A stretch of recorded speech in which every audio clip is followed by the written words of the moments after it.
Alrighty, so there seems to be new developments around this Xbox story, and we got a whole lot to get through. So, let's break this all down. Up next.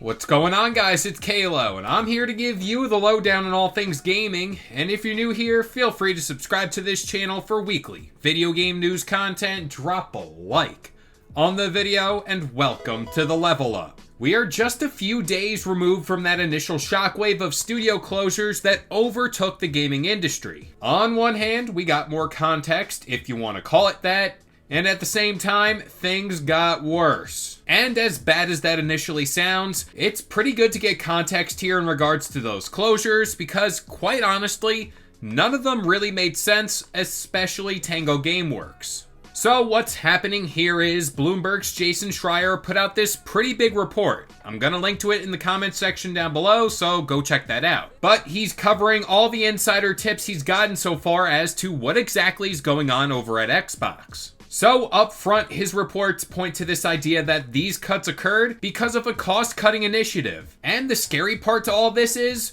more people across the Xbox brand have been tipped off that more cuts are apparently on the way. And from the sound of this all, Xbox might be sifting through all their drawers here, and pretty much cleaning house in a sense, seeing how they already went through Activision, which seen the release of Toys for Bob, and now we're seeing this happen with Bethesda. And it looks like the next candidate for this cleanup of sorts, at least to me, appears to be Xbox Game Studios, which is home to developers like Ninja Theory, 343, Rare, Obsidian, The Coalition, and Double Fine, and that's just to name a few on this list. Now I want to be clear here, this doesn't mean 100% that cuts to these studios mentioned will in fact happen, but given the news recently, it really wouldn't surprise me at all. Next up, we have somewhat of an answer as to why this is all happening. And this is coming from Matt Booty, which at this point, take these words however you want. So he cites the reason for these cuts being studios have been spread too thin, and leaders across the division felt understaffed. So by making these cuts, they freed up resources elsewhere. Now, Jill Braff, who is the head of ZeniMax Studios, backed this idea even more, and alluded to the fact they want to focus on fewer projects. Quote, "It's hard to support 9 studios all across the world, with a lean central team with an ever-growing plate of things to do." Basically, this kinda backs the idea that less is more.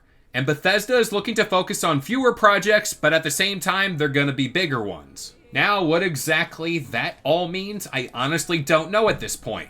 But at the same time, they are putting themselves in a very bad situation moving forward. Now they're going to go on to release Elder Scrolls 6 in the coming years, whenever that is, I don't know. But then they're going to release Fallout 5. But if they launch those games in such bad shape like years prior, fans will look back to this moment and ask, was this really worth it?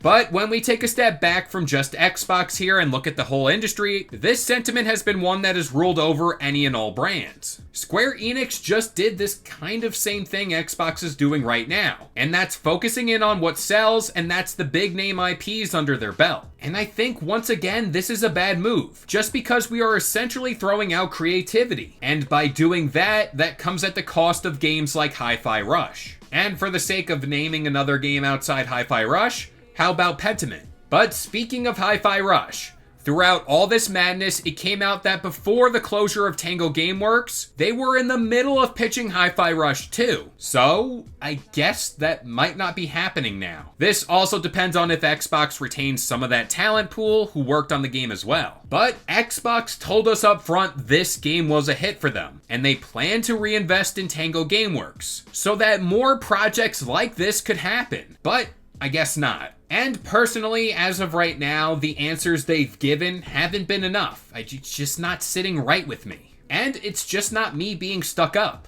This is based off of everything Xbox has said prior to all this. Like Tango Gameworks being a great studio, the game selling insanely well. It's either at some point they were lying, or right now they're lying.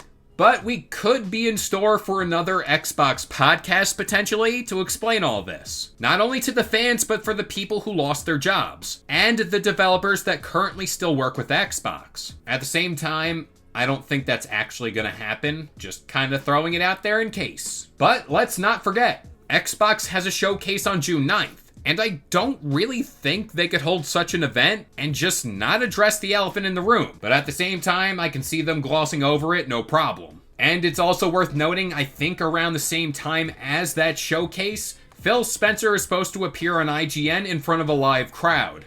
That's gonna be must-watch TV. But with all that being said, I'm gonna pass this question off to you guys. What do you guys make of this new information that has come out? Is it enough for you? Is it not, like me? I don't know. I'm stuck in the middle. And one question I've seen thrown all over the place as of late, do you trust Xbox anymore? Did you ever trust them?